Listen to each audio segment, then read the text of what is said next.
Hello friends, welcome back to channel NEET. Today we are going to continue with the chapter that is known as biological classification, and the topic what we are going to discuss is kingdom Protista. In previous class we have seen about the different groups of Protista. In today's video we are going to see about the photosynthetic protist, where we will be covering upon diatoms, dinoflagellates and euglenoids in details. So let us start with the photosynthetic protists. So in today's topic we are going to discuss about plant like protist in details.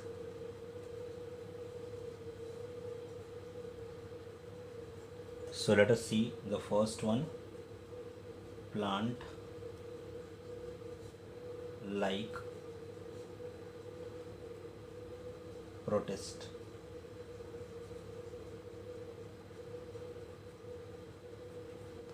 Plant like protists were divided into three particular types. The first what we have seen is diatoms.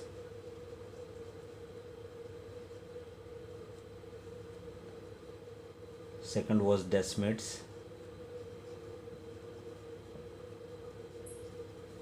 Third was dinoflagellate.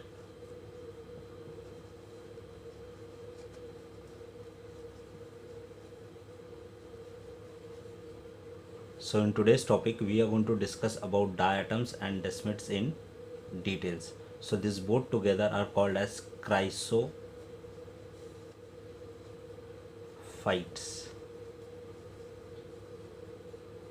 So let us now see in details about diatoms first. So let us start with the first topic, that is diatoms.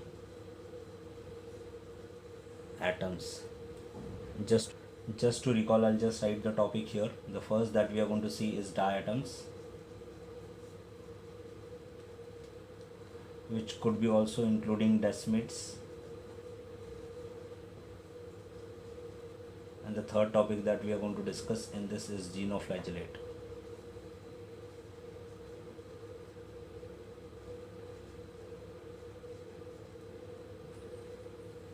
So let us start with diatoms now. So diatoms is a Greek term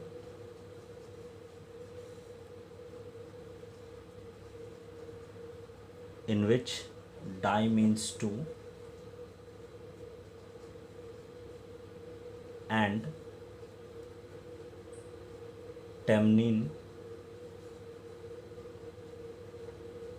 means to cut through, means it is going to get divided into two equal half. Let us see the next point. Diatoms are unicellular and non-flagellated.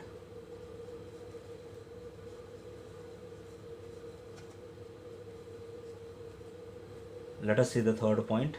Diatoms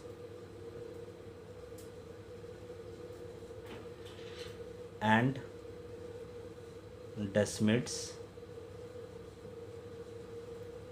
are included under chrysophytes.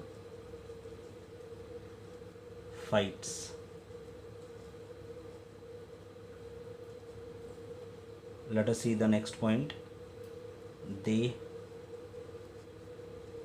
are also known as golden algae. Let us go with the next point. They are seen in marine as well as in fresh water.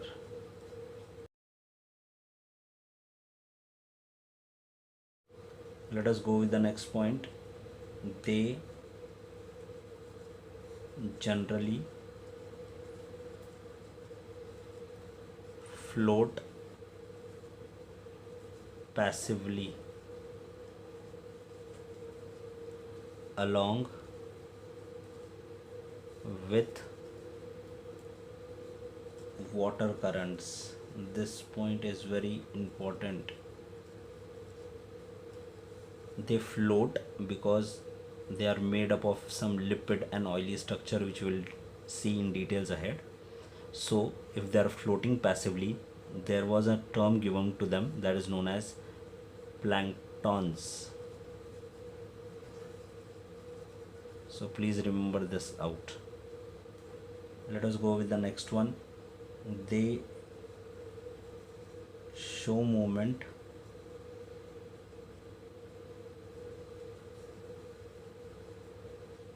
by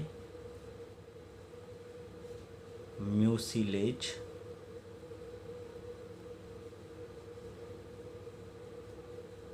propulsion.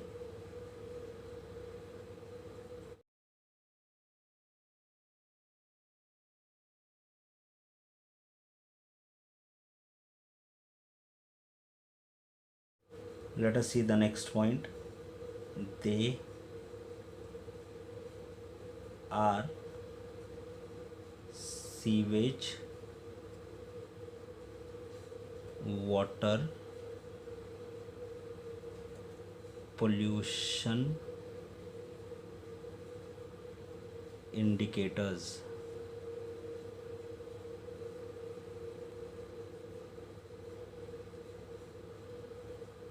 So these are some general characteristics what we can note out with respect to diatom. Basically it is a Greek term, and that Greek term is being made up of two particular words. Di means two and temnin means it will be divided into two particular half very properly. Diatoms are generally unicellular and non-flagellated. So they are also non-flagellated. Diatoms and desmid include under chrysophyte. This word is very important, one of the important MCQ that could be asked.